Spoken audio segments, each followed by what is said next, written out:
we are theoretically live here on Patreon for the live stream.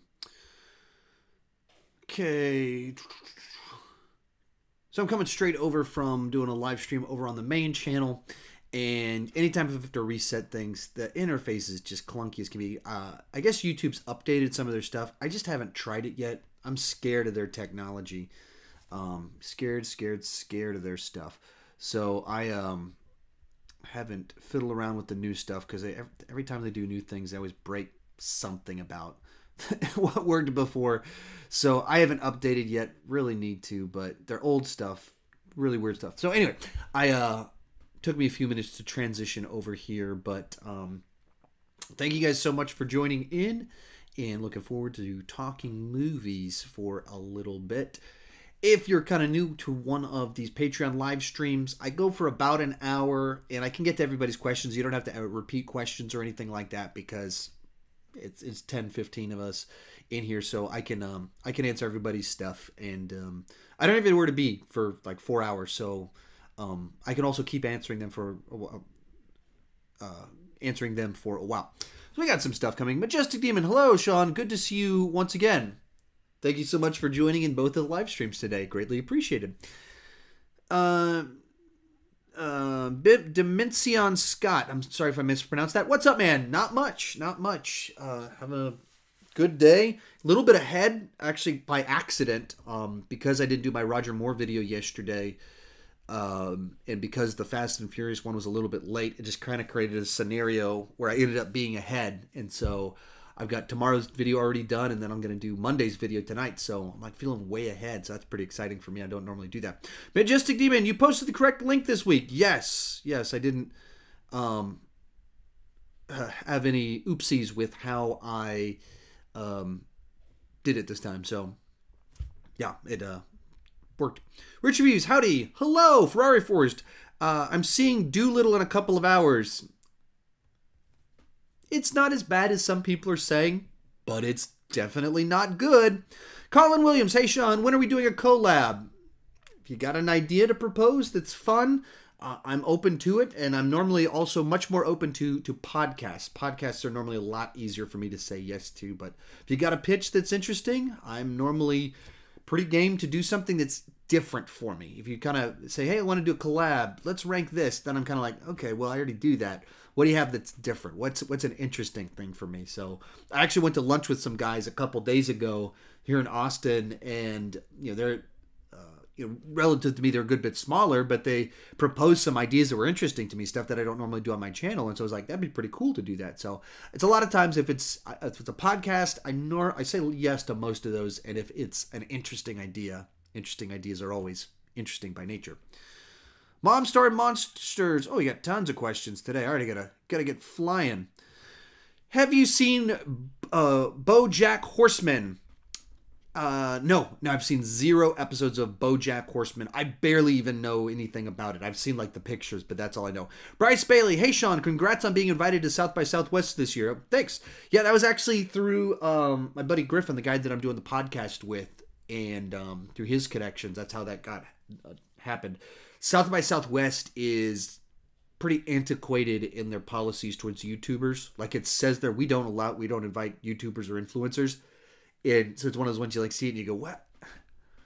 You are aware how far more influential a bunch of YouTubers are as compared to a bunch of random people writing for an outlet. Like I don't know. It's one of those ones that when you read it and you're me, you're like, that's so weird. Like, how do you not see that that's a bad choice? But anyway, Tony, hey Sean, hello. Dominic Scott, have you seen The Gifted? If you're referring to the X-Men show, I watched the first 10 episodes. I actually really dug it. I actually reviewed several of them on my channel. I really dug it, but then they did a weird mid-season break and didn't announce well when it was coming back, and kind of life happened, and so it just kind of disappeared to me. It was one of those things that while I had the momentum of watching it, I was totally into it, and then that mid-season break kind of killed my momentum watching it. Sometimes that happens. They make some weird choices. They change the schedule. They don't announce very well when it's coming back. Because I was actively looking to see when it was coming back, and I didn't find out. And then when it did, other things had come up. David, thanks for your recommendation. I saw Warrior. Very good movie. It will be free on Amazon Prime in about a week. Oh, very cool. I'd have to tell people about that. Rich Reviews. Have you seen the HBO trailer for The Plot Against America? No. And if it's an HBO series called The Plot Against America, that doesn't sound like something I'd probably be very interested in. HBO is pretty open with some of their agendas and stuff like that, and I'm just kind of fed up with some of that stuff right now. Especially, I don't know, just when it feels, I don't know, I'm just, people misusing their influence right now in particular just feels pretty gross to me. So I would probably have no interest in it. Dominic and Scott, have you seen the underrated Marvel show, The Gifted? You don't have to ask questions twice on here. I'll see them. I'm going to go through everything, all the questions. I'm just going one by one. So, but as I just mentioned, I've seen it, but I haven't. I've seen 10 episodes of it, but you don't have to repeat questions. I'll get to all of them. Unless you say something inappropriate, then I'll skip your question. Ferrari Force, can you rank Will Smith movies? Ranking seasons of TV shows and actor filmographies and directors who've been around a long time, their filmography, it's just really tough. Will Smith has been doing movies for almost 30 years. So that's a lot of movies. If you just do one per year, that's 60 hours of movies I have to watch to do one video. Then it gets tricky, like, do you count voice work? Do you count movies that he's only a supporting player in? And so they're just really difficult to do. It's not something that it's just like, oh, just rank the Will Smith. Because when you think Will Smith movies, you're probably thinking about 5 movies. Or you're thinking about, 3 movies and 2 franchises. And so it's like 8 movies. But then there's all the other things that he did that are kind of forgotten or smaller and things like that. So it adds up really quick. Because you just go Bad Boys and Men in Black. And that's 6 movies right there. And he's done so much stuff. So they're really difficult to do. I'm looking for ways to do more of them, but there's just, with any of them, you just have to think, what does it take to make that video? Ranking all of the Scorsese movies takes 75 hours. Ranking all the seasons of The Simpsons takes 300 hours. I don't have 300 hours to do one video. So that's normally what I'm thinking with things like that. But I'm actively working to try and find a way to do like ranking the top 10 highest grossing of different categories. So a couple of weeks I'm going to do the top 15 highest grossing video game movies. I'm doing that as my way to do a ranking of the video game movies people have actually seen. And I'm hoping to apply that to actors so I can start to do some of that. But sometimes even the math to figure out what even that list is can be tricky at times. Bryce Bailey, do you think Florence Pugh's character in Black Widow will appear in future Avengers movies or Black Widow movies as the MCU's new Black Widow?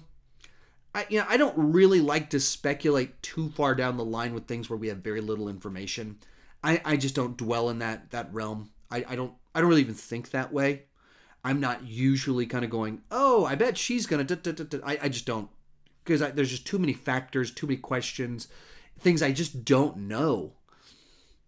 Would it make sense that they are trying to set up a character or an actress to replace Black Widow, but have a Black Widow type character?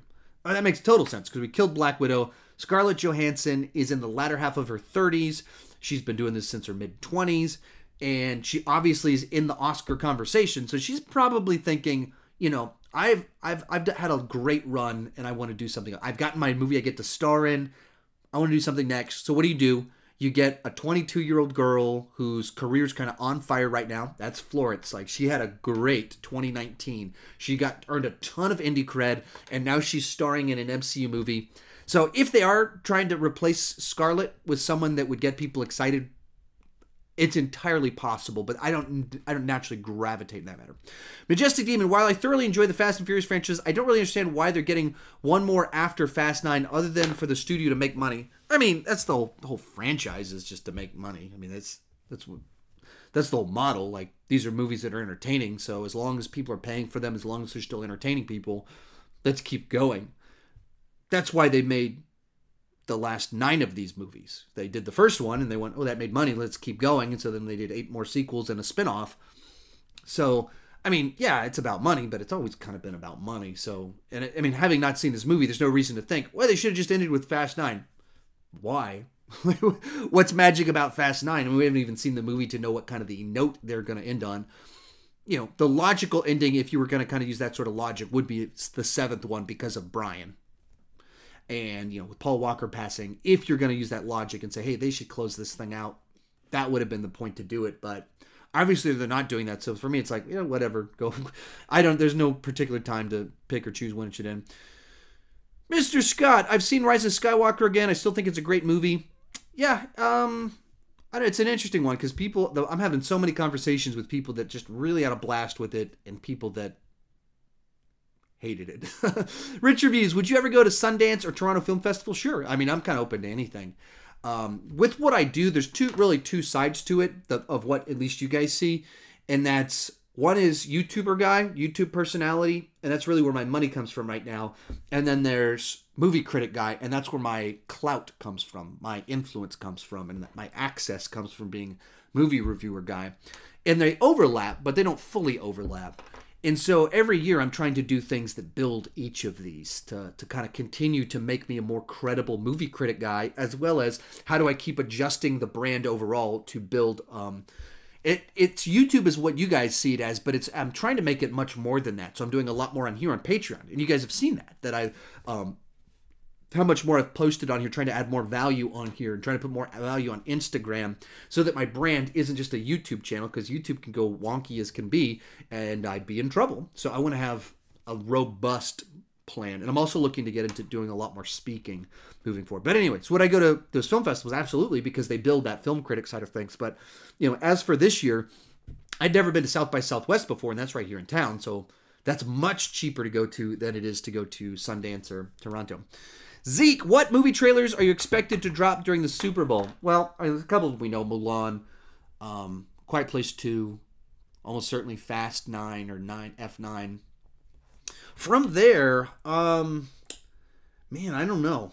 I haven't put too much thought into that. Like, what's coming up in a little bit? You think a Sonic would probably make a lot of sense. You think when can you like really make a big bang? You put a Sonic trailer 2 weeks before it comes out at the Super Bowl. A lot of Super Bowl people watching are my age. People my age grew up on Sega Genesis. That, like, when he first appeared, like, I have so many distinct memories of that era. So I would think that they could make a really strong nostalgia. And Jim Carrey too. Jim Carrey being in 90s, people my age love Sonic and Jim Carrey. So there's a way, if you can cut the trailer right, to make a 30-second spot that hooks dads my age, and we become the nostalgia audience. So I think that would be a good one for them to do. But, you know, I don't really know. The strategy of it is always bizarre to me, that what they do and don't do with some of that stuff.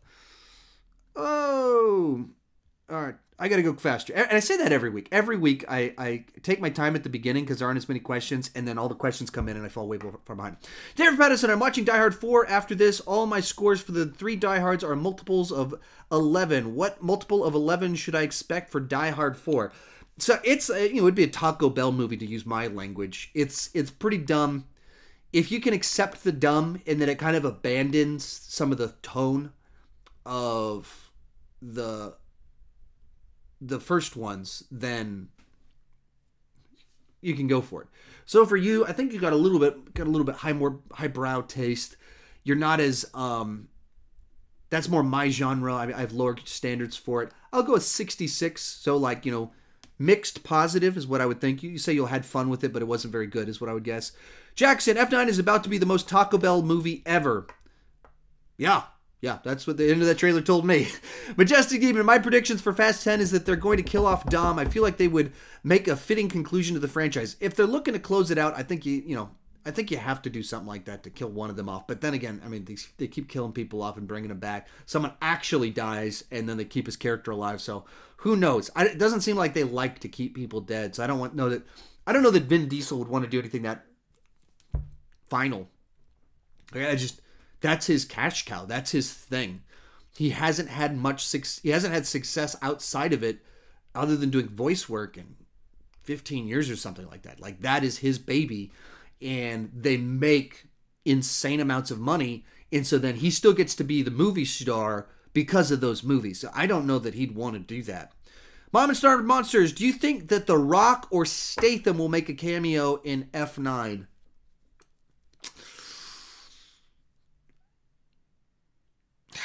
I don't know. It depends on if they've announced Hobbs and Shaw 2 or not.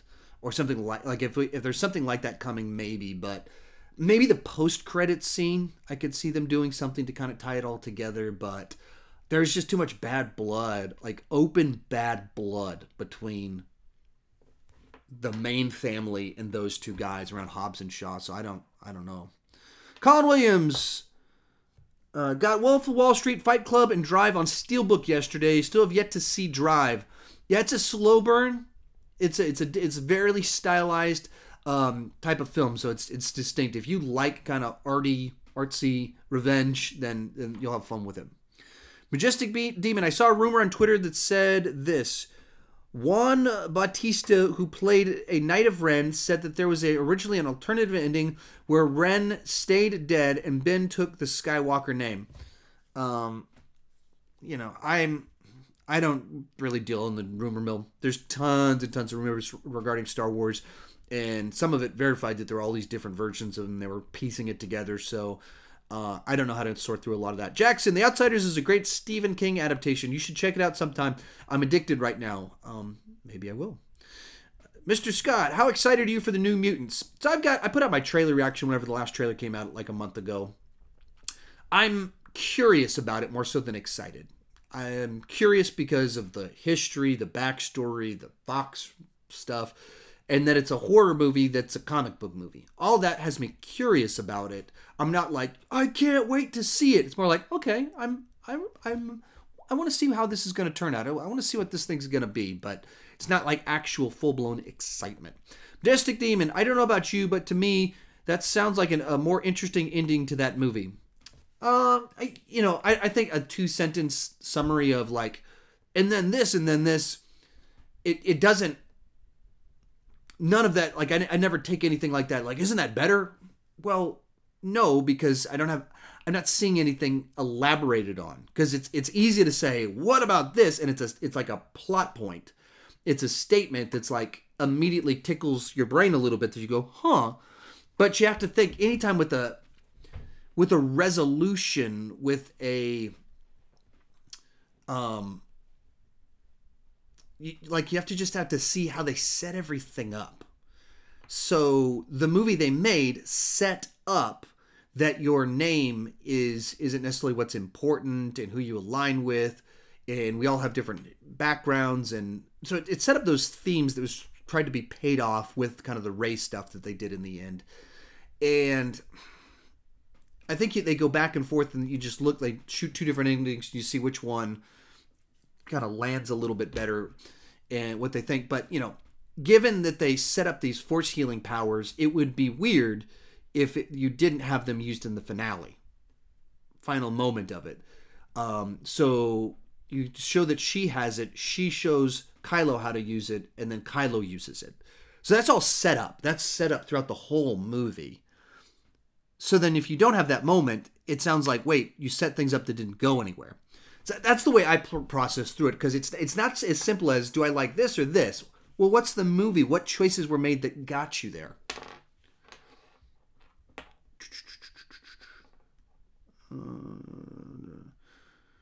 Bryce Bailey, do you think Mysterio really died at the end of Far From Home, or was it an illusion? I think it was an illusion, and he will return in the third one. If it is an illusion, I think that they severely cheated to do that. The movie does things to explicitly state he's dead. They have this whole thing showing glasses have superpowers, and the glasses say he's dead. There's no vital signs. They very firmly establish that he's dead. And so there's room to bring him back, but I think that they would need to have a better. I was a little bit frustrated on how they kind of ended it. I think they should have had a little bit more ambiguity, because I think he could come back, should come back. I'd like to see him again, but the the way that they phrased it, the way that they stated it, made it seem a lot like it's closed. Rich reviews. So if you care to know, the Libertarian National Convention will be held May 21st through 21st. Considering it's held in Austin, you should go. I'm kind of curious. That is kind of curious to me to go to the Libertarian National Convention. Just being as frustrating as all politics right now with the two main parties being insane. I've always, drift towards third-party options and all the internet candidates and stuff like that. Everything outside of the mainstream is a lot more interesting to me and stuff that I'd much rather see success than these two insane parties battling it out for power by being who can be crazier than the other. So I don't know. I know most of my friends are libertarian too, so it's entirely possible that I could make an appearance there. Jackson, thanks for all the Patreon's specific reviews. I feel like in your inner circle, like on The Office. That's the goal. That's going into this year, after evaluating kind of what worked and what didn't work last year and where I thought I could add more value and where I thought that I just wasn't adding value. Like there are all these reviews or movies I went to go see for press screenings, put a review on my main channel, and they just didn't get a ton of views. The nature of YouTube that's not the way people consume them. So I was just evaluating, how do I still review that material and offer value across all my social media? So I put that same review on my Instagram page and my Facebook page that have less than 1/10 the number of followers as my YouTube channel.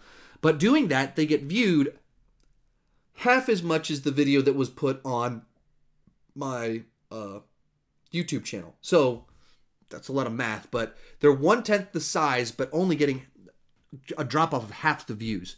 So it's like a very efficient strategy to leverage social media a lot better and add value in other places better. And then it also means I can add more value here to do the full review. And it's also promotion for the Patreon page. So I'm trying to think through what's a really nice, well-rounded business model to add value in a lot of different places and clear up my YouTube channel for what actually works there. What people subscribe to my channel because of these lists, comic book stuff, franchise things. They did not subscribe to see my review of small indie film. They just didn't. And so there's no reason to pretend like that's what my channel is, just to impress a small group of people. But that doesn't mean I can't cover that content somewhere else. So that's what I've been trying to work through. Majestic Demon, thoughts on Owen Wilson being on cast in the Loki series? I'm game. I like Owen Wilson. He just seems like he's such a distinct actor that it'll be interesting to see how he plays on that show and his dynamics with all the characters and everybody. So I'm totally game for it. Jackson, what are some great sports movies that are even non-sports fans would love? It's always tough to say because they connect with different reasons. So Field of Dreams is a highly emotional movie that's heavily sports based, but it's also very family and your upbringing based. Warrior, I always promote Warrior, and it's a movie that it's about MMA, but you have to love MMA to connect with it because it's about family dynamics. That's once again what it's all about. Sports movies, kind of, if you want to go in. Yeah, it's tough to say because if you want a comedy, Major League is a really funny movie whether you like sports or not. If you're just kind of into interesting dynamics, Draft Day from a few years back is an interesting movie about sports politics kind of and negotiations. That's for a very specific type of person, but you don't have to be into sports to enjoy the movies. It kind of depends on the person. Mom Star Monsters, have you seen Sharp Objects that was on HBO? No, I actually don't even know what that is. Sorry. I'm not sure if I've heard of that one. Rich Reviews, is there a film this year that you're not excited about? I mean, there's hundreds of movies I'm not excited about. Some of them because I just haven't heard of them. Some of them because they're just not my thing. The one of the trailers I've seen a bazillion times. I don't even remember the name of it, but it's like the girl in the window, kind of a rear view mirror type plot line. And it's got Amy Adams, and she sees her neighbor get killed or something like that. And then people don't believe her, and is she crazy and that sort of thing. That doesn't look interesting to me at all. I haven't enjoyed the trailer, so I'm not excited about it at all. But just because a movie's not for me doesn't mean it won't be good. It's just not one that immediately jumps out to me. But there's tons of movies that I just go, oh. British period pieces, typically no interest in. just not my thing. So you just kind of go through. There's always stuff like that. Questions. Bryce Bailey, I saw Midsummer for the first time last night. Very unsettling, disturbing, but definitely Hereditary was better. Thoughts on Ari Aster as a director? He's a very talented director that tells stories I'm not really interested in. So I watch his movies and I go, wow, there's incredible craft here. But this isn't something I'm very interested in. Like the performances are great and that was so well crafted. That was shocking. Oh, this is horrifying. I don't care about this story. That doesn't mean they're bad stories, and that just means that not every people are interested in different types of things, and his stuff doesn't interest me too much. Mr. Scott, what's your favorite character in the Fast and Furious franchise? I guess Hobbs. Hobbs is a lot of fun.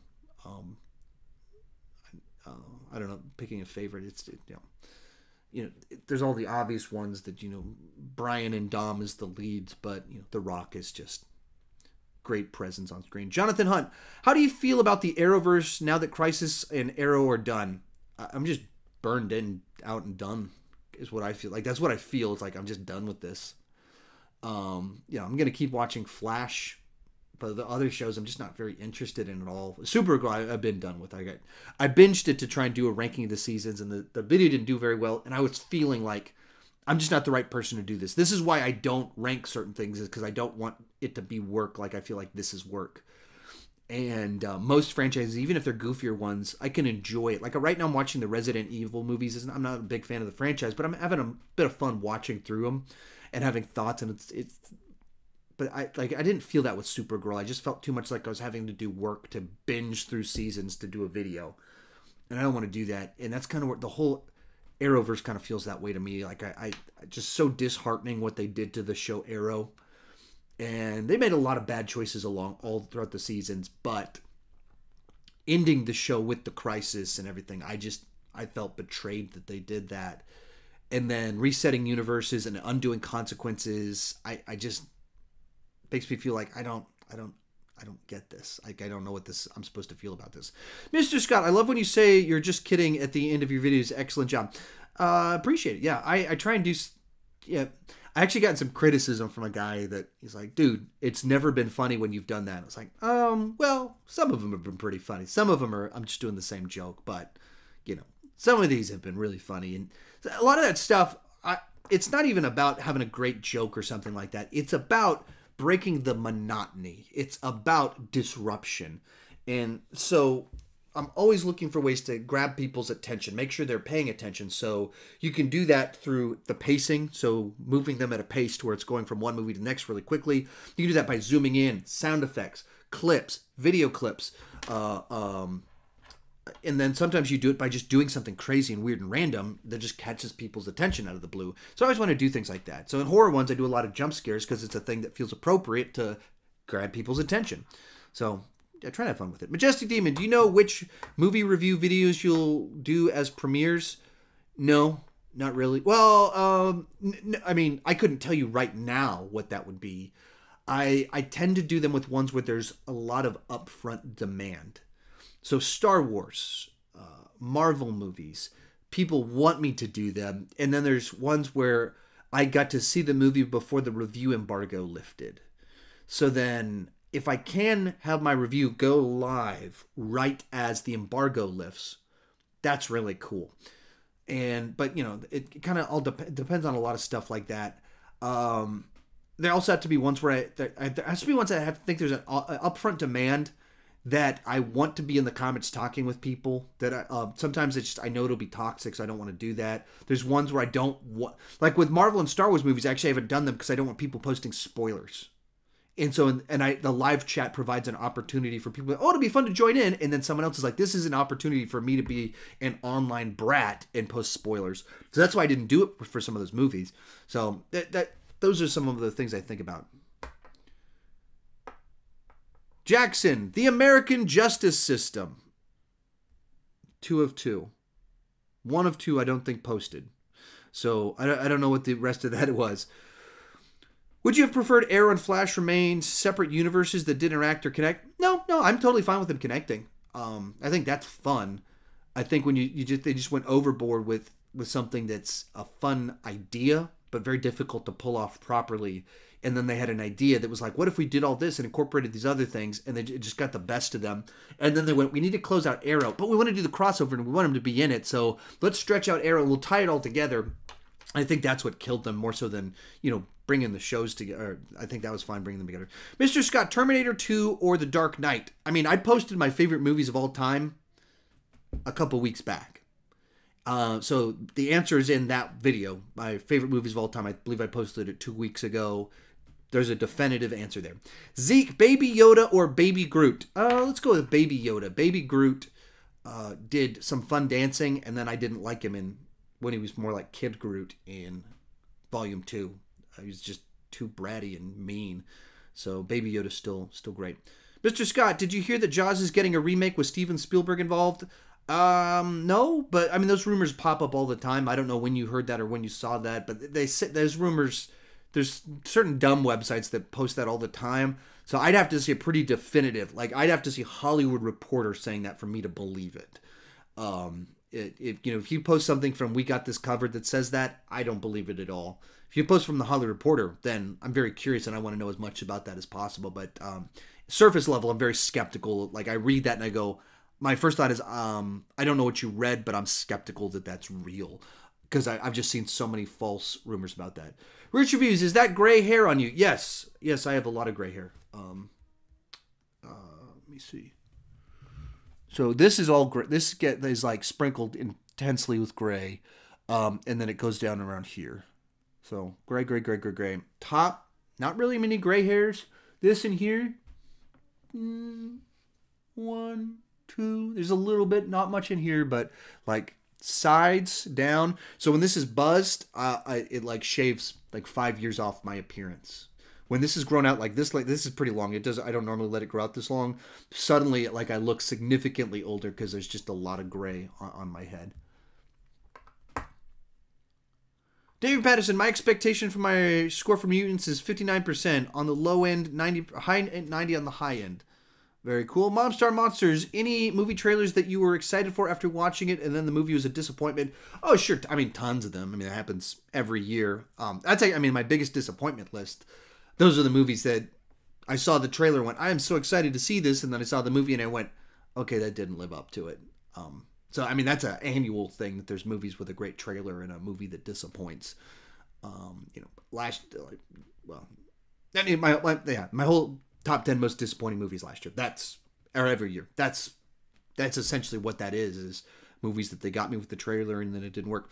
Jackson, if they do another Solo style origin story, which character would you like to see it about? None of them. I don't want a prequel style or Solo style origin story for my Star Wars characters. I just don't think it plays well. I think there's something, I'd be more inclined to see them as Disney Plus TV shows. Because then the benefit is that you're not trying to do a big adventure. You're not trying to make a big spectacle film. You're having Poe as a spice runner. You're having Han Solo doing these heists in this underworld, so you're exploring the world in a new way. And as soon as you make it a movie, suddenly it has to be $200 million, and you want it to make $1 billion, so everything has to be big and have consequences and shift who they are. And that's not what I would want. What I want is like Han Solo's origin story is A New Hope. So giving him a second origin story movie doesn't make any sense. It's like you could do a story about him as that guy that's doing these jobs. You can do that, but making this big thing where like, here's where we learned he had a heart of gold after all. That's what we learned in A New Hope. So the concept is kind of broken. Bryce Braley, thoughts on Robert Langdon, Dan Brown movie trilogy, Da Vinci Code, Angels and Demons, Inferno. So I haven't seen Inferno. And then the other two, I don't think they work as movies very well. They're trying to do like an adventure film. They're trying to do something like that. And the books are just so history heavy. It's people talking about conspiracy theories and the Knights Templar. So when you make a movie and it's people standing around talking, it just doesn't work very well. So I actually read the Da Vinci Code, the book, in basically a single sitting in the Atlanta airport. I was flying back, my flight got canceled or something. So I was stuck at the airport overnight, and there was homeless people everywhere, and I was young enough that I was kind of scared, like I just knew to being in that sort of environment or what to do. And so I just didn't want to sleep. So I stayed up all night reading the Da Vinci Code, and it was, a real page turner. Then I watched the movie, and it's like, it just didn't translate nearly as well. Majestic Demon movies I picked up in January: Joker, Maleficent, and The Shining. Very cool. Rich reviews. Have you seen the test footage for George Lucas's Star Wars Underground series? Yes, I saw that. Yes, I don't know if I've seen all of it. I don't know how much there is. I've seen a little bit. Looked pretty cool. It's a show that I was interested in. That stuff, that's Star Wars things that are interesting to me. So a TV show version of it. Not hero's journey, epic stuff, but like spending time in the world and the smaller things. Matt G, have you ever found a movie that you loved, was one you rewatched, didn't rewatch too loved one? Have you ever found a movie that you loved, was one that you didn't rewatch too often? A good movie that isn't that rewatchable because you experience it, it feels like enough. I felt that way about 2001. Sure. I mean, anything that's like a good drama, anything that's not like a popcorn movie, I feel that way about. I don't rewatch Schindler's List. It's a great movie. Pretty much anything that's like an Oscar bait movie, I just don't rewatch any of those really on a regular basis. The S. Craig Zoller movies, Bone Tomahawk, Brawl in Cell Block 99, Dragged Across Concrete. I praise this movie constantly, but I don't rewatch them. So anything that's slower. Majestic Demon, are you at all worried about the carnivorous outbreak? No. Rich reviews. Thoughts on Linda Hamilton saying she doesn't even plan to come back to the Terminator franchise? Yeah, but I mean, that lines up with everything she's always said. She had to kind of be talked back into it. Worked really hard. Did a great job. Movie wasn't received all that well. So, I mean, it's not different from anything she's said otherwise. So, I'm not, that's just kind of always been her take, is stuff like that.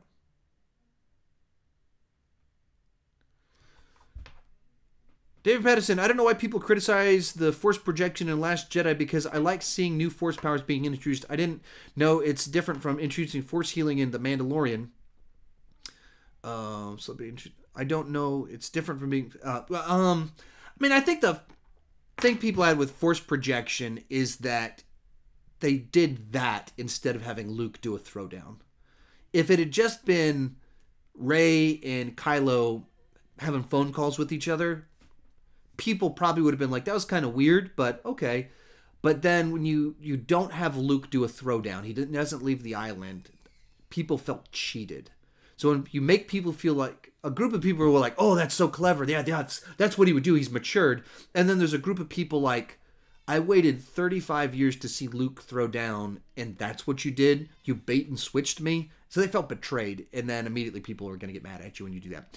Jackson, I watched Midsommar for the first time. My biggest issue was how easily Danny went from let's get the heck out of here to, okay, cool, this is my life now. Yeah, I mean, sure, the whole, yeah, the flow of the story and character arcs in that one, and the whatever they were trying to say, it didn't work for me. It's a pretty important thing to like feel like make sense on, of like, this is a weird place, better get out of here, to this place is amazing and I'm getting justice through what happens in the end of the movie. David Patterson, I get why you love Warriors as much as you do, but while I loved it, I also thought the actual fight scenes were lacking. The segment in the middle with the TV montage wasn't a very good way to do exposition. Yeah, I mean, maybe there's some problem. I don't know. The fights, I mean, it's an MMA fight, so I don't know how much actual like flippy kick stuff you want in there, because that's just not what actual MMA fights are like. So they felt like pretty realistic MMA fights to me, other than maybe Tommy being too overpowered in his punching strength because he was supposed to be a wrestler. Like, I have some thoughts like that I think they could have structured some things in the way the final fights broke out in light of his actual skill set. And I think they could have built it just a little bit better, but I didn't specifically have problems with him. Jackson, I enjoyed The Gentleman. I enjoyed your review too. I definitely think they'll be better on rewatch because I was so confused at times. At the first 30, 40 minutes, I think is pretty confusing as you're trying to put together what on earth is going on. Ferrari Forest, who are your favorite sponsors? I don't know what that means. Are you asking about talking about patrons, or are you talking, which I would certainly never pick favorites of my patrons, or if you're talking about sponsors that I've worked with, companies I've worked with? I don't, it's tough to say. Amino's been the one that's been best to me of people that have sponsored stuff on my channel. Matt G, you think we will ever see an MC7 movie ever get a major release again? I mean, will we ever? Maybe that could happen. But I don't know why we would. It'd be stupid to do it. In the current era, if you want to do an NC-17 movie, just put it on Netflix. Just put it on HBO. Put it on streaming, and you don't have to worry about that. You just do whatever you want. So as soon as you put it in theaters and it's NC-17, it just becomes this awkward thing, and theaters are like, that's weird. I don't want a movie with this many penises in it or whatever. And so it just doesn't. People don't want that. It's always going to have it's supposed to have a stigma to it. So I don't think it'll ever have a wide stream revival, especially in an era where you can just drop it on Netflix and no one will bat an eye. It's just as soon as you slap this stigmatized label on a movie, you're in trouble. Rich Reviews, thoughts on a second pilot for The Lost Boys being picked up by the CW? I have no thoughts on it. Pretty much anytime if you ask me about kind of these CW pilots and new shows and stuff, I just don't have any thoughts on it if there's not superheroes. And even the superhero stuff, I'm having less and less thoughts on it. But I just don't follow any of the CW new show news because I just don't watch tons of that stuff. Bryce Bailey, thoughts on the proposed It's spinoff HBO Max miniseries about Pennywise haunting the first residents of Derry in the 1600s. Is it 1600s? I thought he showed up 100 years ago. But anyway, I'm not an expert, so I don't know. But if it's on HBO, I'd be game. I think that doing a proper and that's what I would kind of want if you're going to do that. Do it in a different way. Don't just do another movie. I don't want a movie spinoff as much as a TV series is interesting to me because you can explore things on a way you can't with a movie, and it's using a different medium for a different type of storytelling, and that's I think where there's a lot of strong things. Ryan Frug, hey Sean, finally caught your live stream. Awesome, glad to have you. Ryan Frug, I stopped watching Arrow during season 7, didn't bother finishing. That's how bad it got. Yeah, I don't blame you. Jackson, TV show idea: a man wrongly convicted of a crime gets killed in prison, so his father goes on a Kill Bill style revenge rampage on the jurors. Could be an interesting commentary on the justice system. Could be. I don't know. You'd have to work hard to find a way to make all that feel justified, because if you feels like you're watching a person kill jurors because the justice system is wrong, you don't root for him, so you have a series where you don't have anyone you're rooting for. You're just like, oh, I'm watching a serial killer. Because his son was wrongfully killed, he's wrongfully killing people. The system is the problem, not these people. Now, if you want to argue that there's corruption, that takes a different turn. But if it's about the justice system, then you create a scenario where he's making a victim out, or he's making villain out of people that aren't really villains. Ferrari Forest, The Meg versus Jaws. I mean, Jaws, of course. It's Jaws. There's not really a competition. The Meg is like a spectacle popcorn film, and Jaws is one of the great thrillers of all time. Ryan, is Witcher any good? It's good. Early on, there's some great action in it, but it's confusing. I would imagine if you're a Game of Thrones person, you should certainly give it a try because it's going for that same crowd. It's not as grandiose as Game of Thrones. It's a smaller type story, but I think there's things to check out if you like Game of Thrones.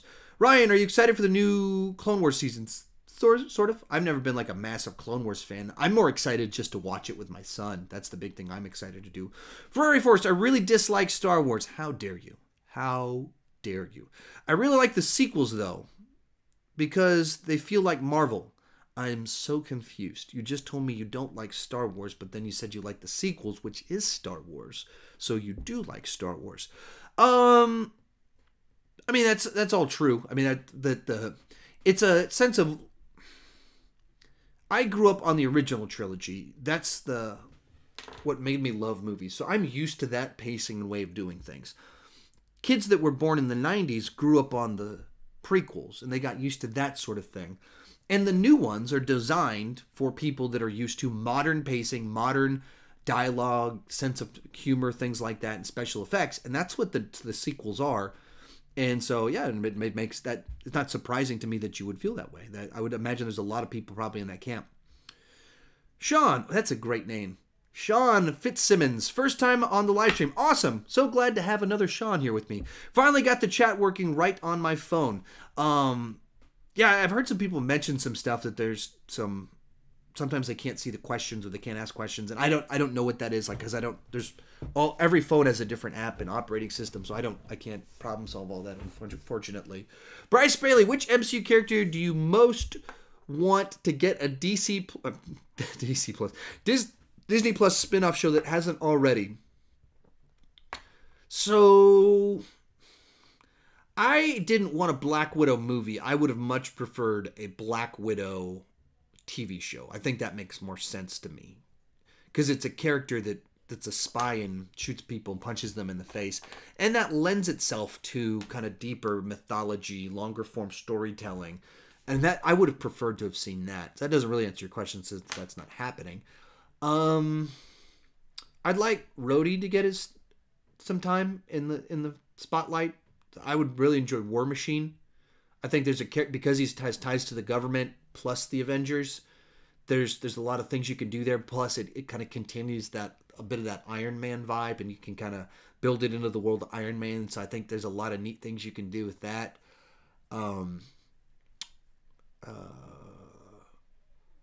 Yeah, so those are a couple that come to mind immediately. Ryan, what's your least favorite sponsorship that you did? If you can say. Least favorite sponsorship? I don't know that I'd want to say that, because there's a certain lack of professionalism in taking someone's money and then trashing them, even if it's in private. So I wouldn't want to do that. There is one that comes to mind. There's some. Anytime you do business and you try and think, sometimes it gets awkward. Sometimes things are frustrating. I did one of the more recent ones I did that I had to wait 2 months to get paid. So I thought for a little while I might have been scammed. I was legitimately a bit afraid that they were gonna steal my money, and that the whole thing was just a long form scam to gain access to my bank accounts or something like that. So I didn't like that. That made me feel uncomfortable. But then they paid me, so then it wasn't so bad after all. But the payment wouldn't be initiated until the month ended where the video took place, and then you wouldn't be paid for 45 days after that. So the sponsorship was in the middle of November, and I didn't get paid until 2 weeks ago. So that was frustrating. But there's one that was a little bit more interesting. But anyway, I'm not able to say anything there, so I shouldn't have spent so much time saying how I couldn't say anything. But it's more the oddities of some of that just get frustrating, and they're all kind of. Since I work for myself, I don't have a boss. Whenever I do a sponsorship, I have to work for someone. So then it's like I have to run my stuff by them, and they want changes, and there's some back and forth. So it's all feel the tension of having a boss again. It's so frustrating, but yeah. Then again, they also pay good money. So, Jackson, why do you think that some movies are seen as awful when they come out, but amazing decades later, i.e. The Shining? I think it's overstating it to say that people thought that The Shining was awful when it came out. That's probably pretty overstated. I think you have movies that they don't always make a good first impression.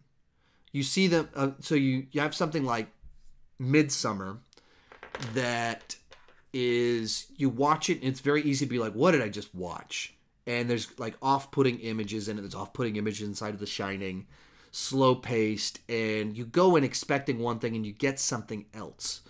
So then you leave feeling disappointed. You feel like leaving, but like, what did I just watch? So the conversation surrounding a movie upon release is, what a weird movie.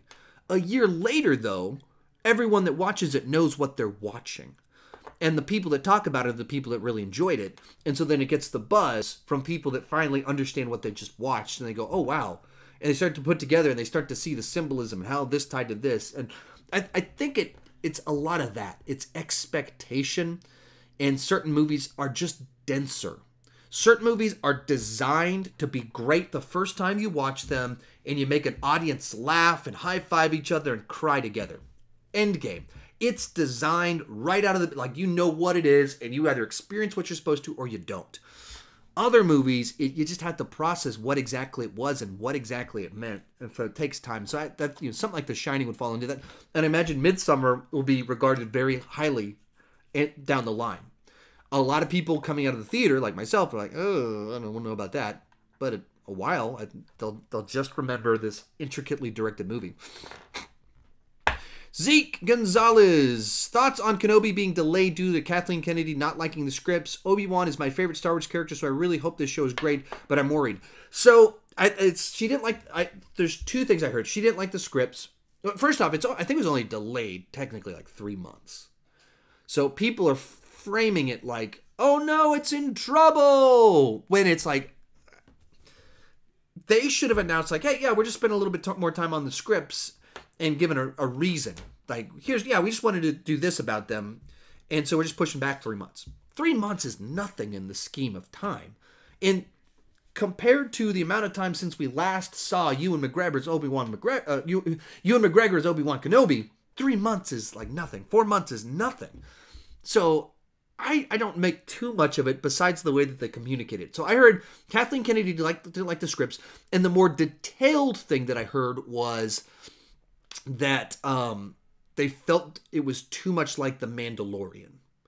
And I hear that and I go, if they just said that, if they just like came out, if Disney said, hey, if you guys know, we're just pushing back 3 months, we're pushing back 4 months, just kind of one season, not TV show season, but actual weather season. We're going to push back just one little season because, we looked at our scripts and they were great. But they were a lot like The Mandalorian, which was also great. And so we just wanted to make sure that they weren't too similar. If they said that, people go, oh, okay, yeah, that's, sometimes you two different teams are working and they're not saying everything back and forth, and then you read the script. Kathleen Kennedy's not in the room seeing everything done everywhere, and then you watch The Mandalorian, and then someone hands you a script and you go, there's a couple too many beats that are the same. And something, it can be real simple, something that when you say it in a meeting, early on, it doesn't sound the same, but when you see it played out, and then you see that this TV show played out, then you realize they really are. Like, people are going to see this thing right here. Like, maybe the plot involved Obi-Wan rescuing some kid, and there's a kid following around that's cute. It plays out totally different from The Mandalorian, but people just see that and they're like, okay, they're just copying the other show. So there's just a bunch of reasons that would make sense that don't lead me to be skeptical. So many questions. Golly jeepers.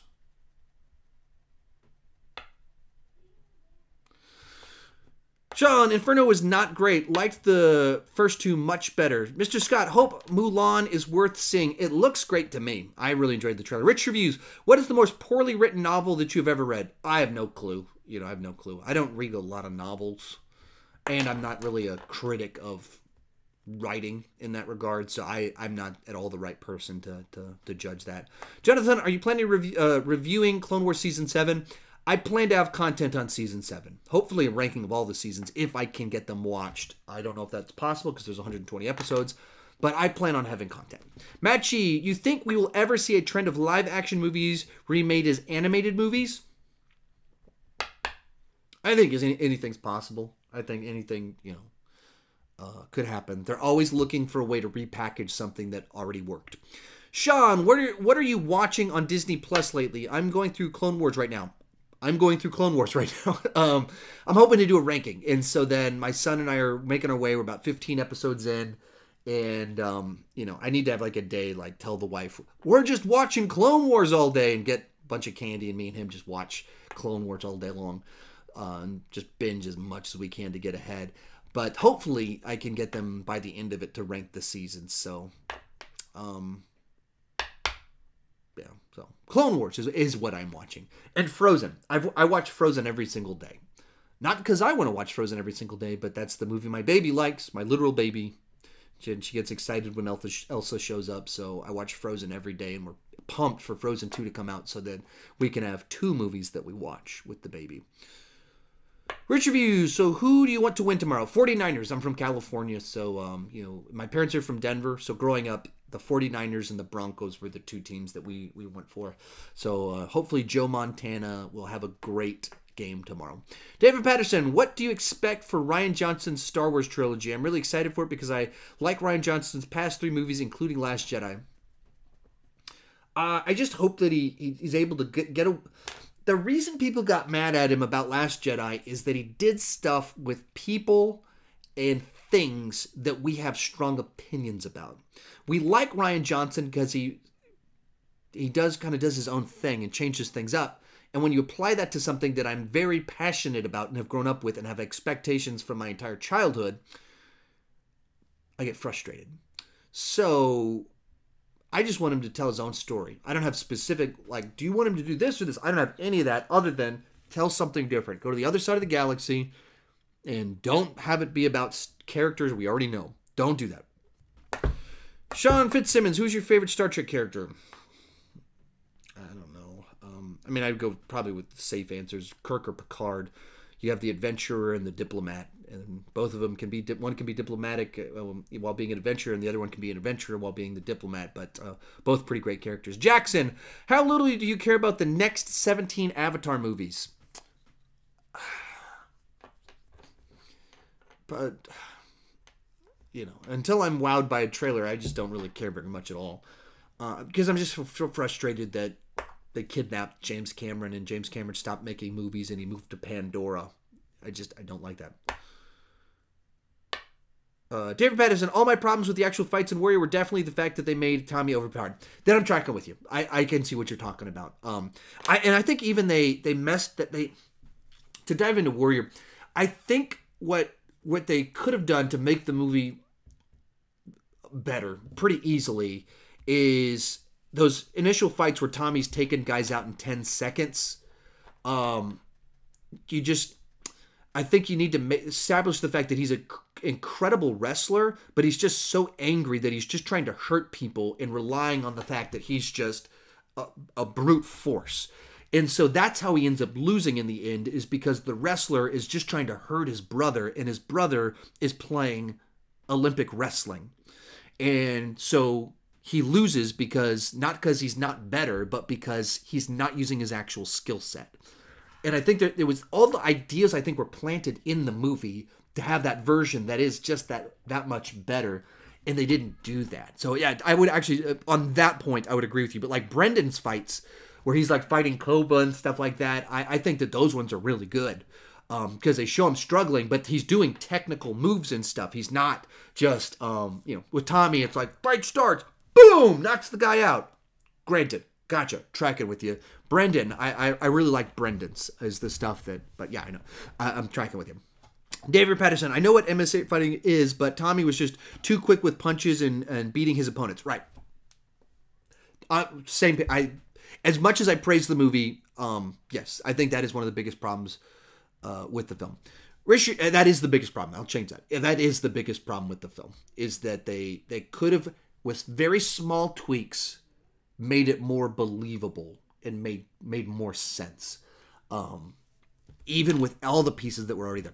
Rich reviews, would you want to see a Gone Girl sequel? Nope. No, I think that one worked as a standalone. I think where it ended was like, especially with the ambiguity, that's the right point. And the story, I don't think, lends itself to like, now let's have more. Let's do more.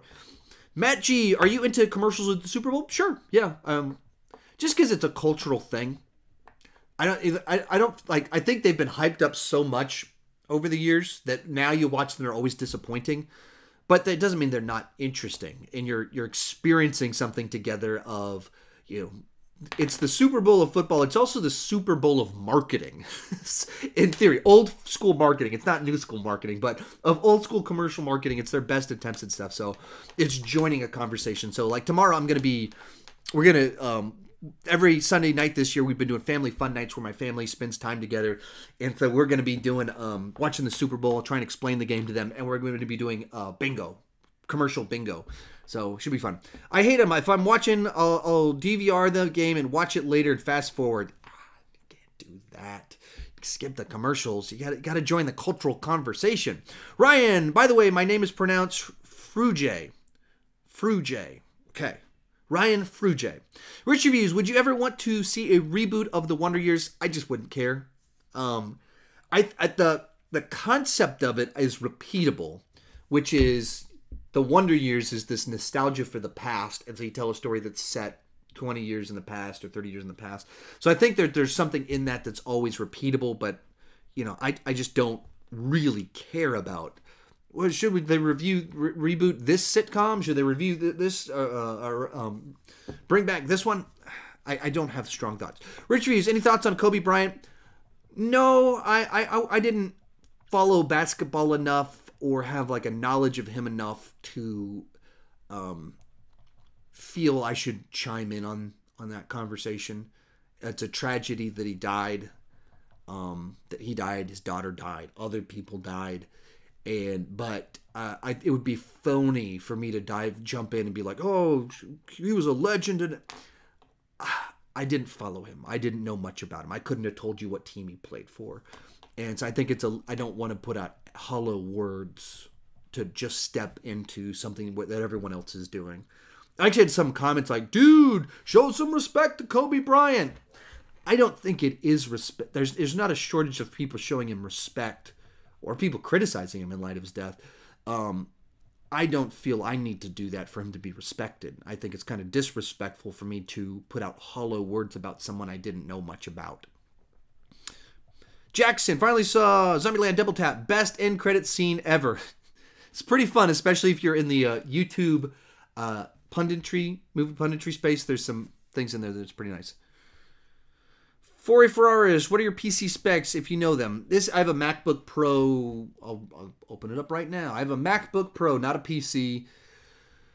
Retina 13-inch, mid 2014, so 6 years old, 2.6 gigahertz, dual core Intel Core i5 with 8 gigs of RAM.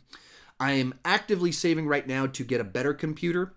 And that's for Christmas. I just told family members to give me money. They did. So I've got it in the bank, but right now I'm trying to clean up some financial stuff. The backstory of I was underemployed for 2 years while I was building this channel up. So, and our air conditioner went out, our roof got destroyed, and our fence got destroyed. So we incurred some debts that we kind of had to just to make our home livable.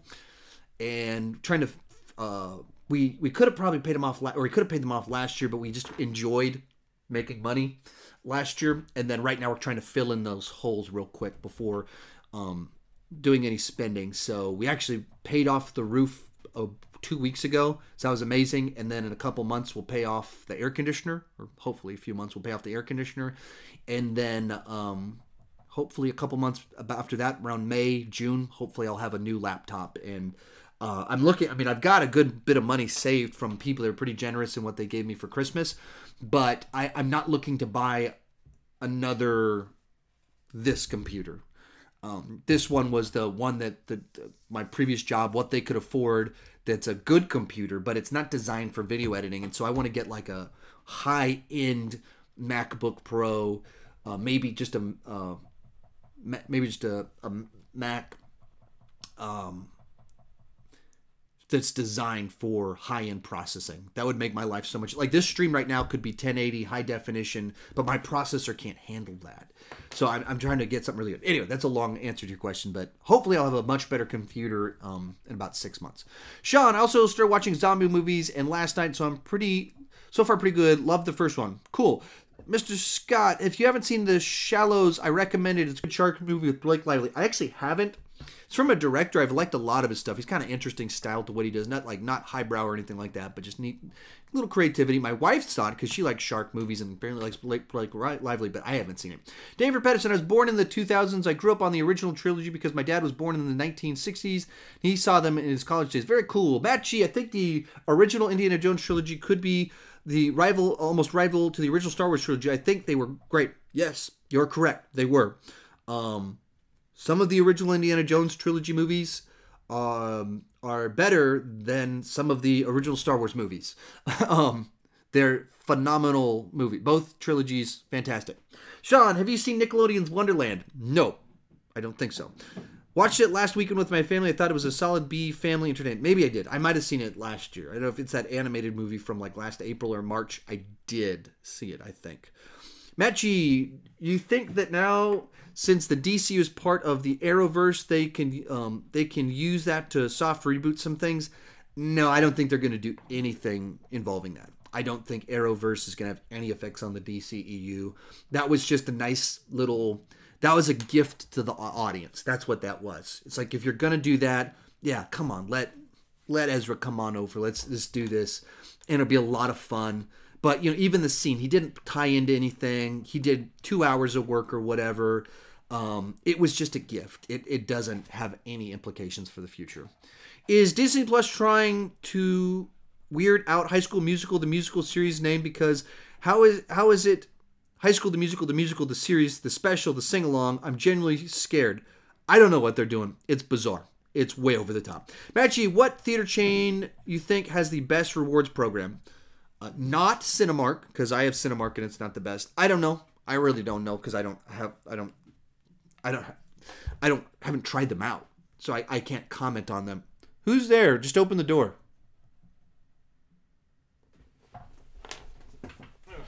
Sorry, peoples.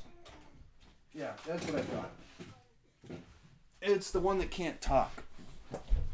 Okay. Hey, the baby. Yeah, you're on camera.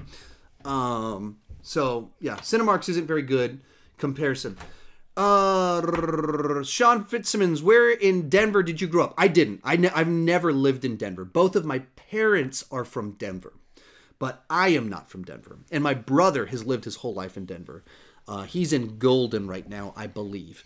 But I've spent, of places I've never lived, Denver is the place I've spent the most time. I grew up in the Morrison High School in Lakewood, now live up north of Firestone. I think my mom grew up in Lakewood. I think my mom did. I'm not positive. Mom, if you happen to be in the chat, you can chime in and say if you grew up in Lakewood. So, but yeah. Jackson, I disagree. I think Joe Montana will do awful, but Steve Young will come in and save the game. Could be. Joe Montana's getting old. Steve is in his prime still, so highly likely that could happen. Jackson, I told my high school teacher that she has to go to See the Rhythm section because it's about music, so she did. Got punked. Oh, brutal. Brutal trick. Django is my favorite movie, but can you help me understand why they wouldn't go and offer big money for Broomhilda instead of going through the charade? I know you don't have a story then, but come on, you apparently know the movie better than I do. So, you give me an answer. I don't have an answer for you on that one because you're asking me a question about someone else's story. Mr. Scott, did you notice Grace Randolph has a cameo in Double Tap and Credit? Yep, I did. Yeah, I saw it at a press screening. Actually, in LA, it was pretty cool at the Cinema Dome. It's the theater in Once Upon a Time in Hollywood that Margot Robbie's character goes to. That's the theater where I saw Double Tap. It's really cool. It's connected to the ArcLight. Very, very cool little experience to get to see it there. And I'm watching the movie, and I'm like, wait, that was Grace Randolph. Like, oh, the baby, don't do that. Baby, not cool. I trusted you. Saw her, and I was like, oh, that's amazing. Someone that does what I do. That's cool. Sean, nice work paying off debt. Thanks. Yeah, and we've never been like we've always been very moderate with our finances. We've never been great with them. We've never been bad with them. So we've never really carried debt before. And, but we never did a great job getting ahead either. And so then it was interesting because, we've had like a great 2 years financially, but just the way everything played out with, at the same time, two very high dollar expenses. Well, actually, so here's one of the things that happened is, in order to basically float until YouTube became profitable, we got insurance money for a roof that we lived off of. There was a little boost for us, but basically that was borrowing money from ourselves. So then when it came time to pay for the roof, we had to do it out of pocket. So it was the way it played out, though technically that's not exactly the way it actually happened. And so then now we're going hardcore Dave Ramsey is actually what we're doing right now. We're as he said, Dave Ramsey says, don't do ish, just do the plan. And that's what we're like, full blown Dave Ramseying our finances right now. And it has been awesome. Sean Chandler, 38, in my 38th year, he's like super responsible, and I'm pumped about that. Jackson, are there any podcasts you listen to weekly? No, there's a lot of different things I listen to, but I wouldn't say there's any that I listen to every week. Michael Rosenbaum has a really cool one where he interviews his friends. And then there's a bunch that I just wouldn't even talk about, because it's, anytime you get into the political stuff on either side, I don't want to associate myself with anything. And even though I listen to people on both sides, you say it and people jump to conclusions, so I don't head down that path at all. Jackson, I don't know if I've said this to you yet, but I'm going to AMC for their back-to-back showing of 1917, Jojo Rabbit, Once Upon a Time, Parasite. Still yet to see those three. I've managed to avoid spoilers. Oh, very cool. Have fun. Majestic Demon, let me ask you, when you came to Canada for 45 minutes, where in Canada did you visit? It's French Canada, so that's the reason we were only there.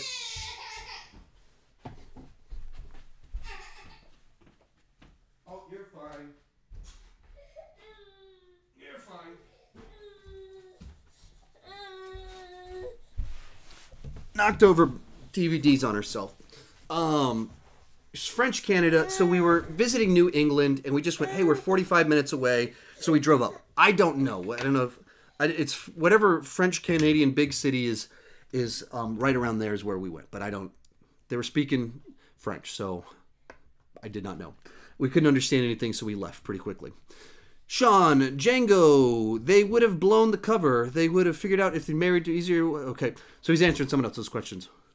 Ferrari Force, what was your first job? I worked at a cookie place at the mall for 2 weeks, and then it shut down. Like the whole chain shut down.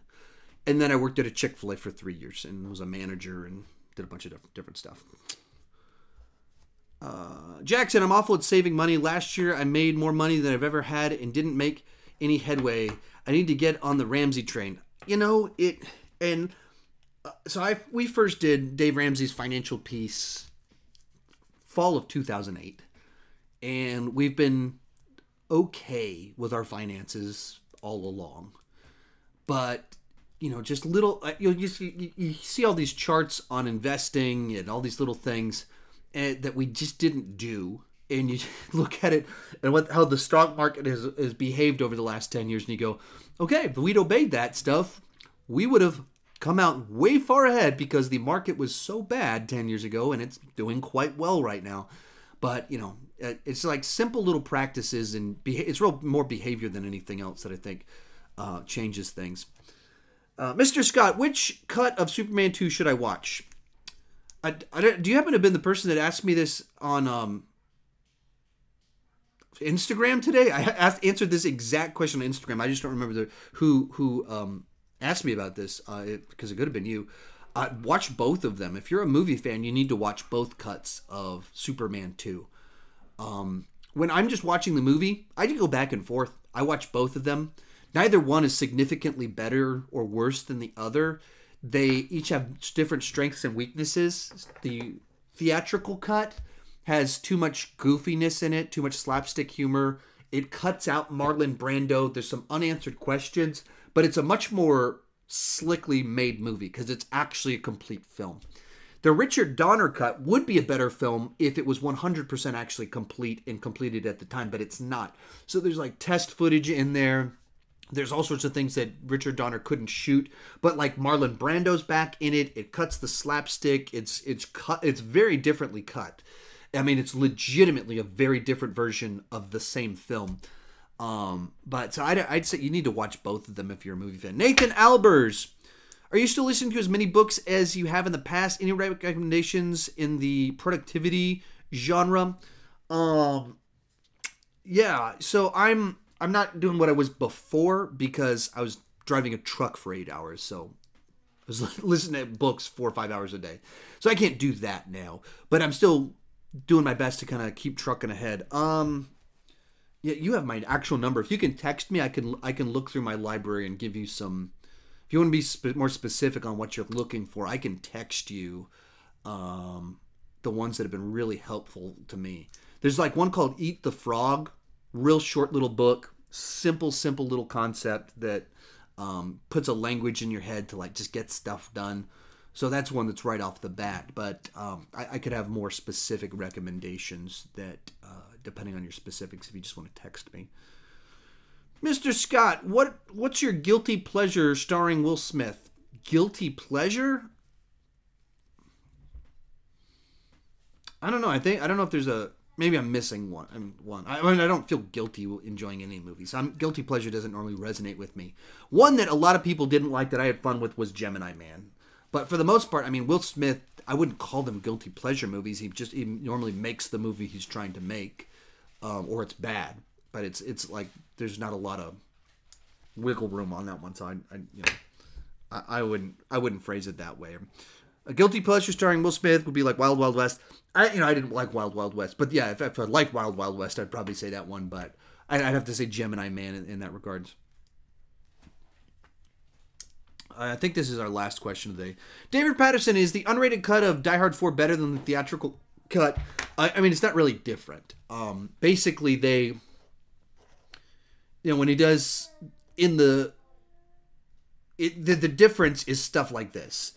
And it's even in the trailer, but at the part where he goes, yippee-ki-yay, mother, and then he shoots a gun. And so it cuts it. They cut it so that, yippee-ki-yay, mother, and so they bleep out the F word with a gunshot. But in the director's cut, he just says it. It's stuff like that. It's not really a different movie. It's the same exact thing with a little more blood, a couple more F words. It's that sort of thing. It's not a real director's cut.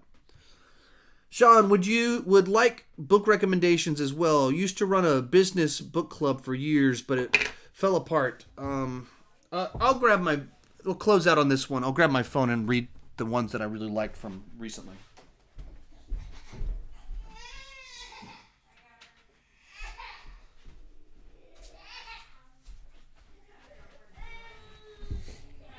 Okay. Book recommendations. The thing I'm currently listening to is Save the Cat Strikes Back. It's a book for screenwriters. It's not as applicable. Indistractable is one that was pretty helpful. Well, you don't need to start it up. Indistractable was a good one. The one that actually here's a good one for productivity. This will be my recommendation. 12-week year. This is what I'm actually using right now for my goal setting for the year's 12-week year. I'm meeting with a mentor. Nathan, if you're still in here, it's actually Todd Boyum, Jeremy Boyum's dad. So going through 12-week year, we have a weekly meeting on Mondays talking about it. Ride of a Lifetime, Bob Iger's book, was really good on both business. Oh, that didn't show the picture. Come on, stop messing with me. Bob Iger's book, Ride of a Lifetime, really, really good. Backstory on kind of where his rise to fame in Disney and what they're currently doing. The Infinite Game by Simon Sinek, cool one on how to think differently about business. And then Talking to Strangers from Malcolm Gladwell. I'll always recommend all of his stuff. So it's another really good one. Thanks, everyone, for tuning in. Come back for the lunch and the podcast in a couple of days. 3-4 days. I don't know when. Soon. Very soon. We'll have that one. So, yeah. Hope you'll check it out. Subscribe everywhere that it's at. Download it everywhere and help it launch it to success. Talk to you later.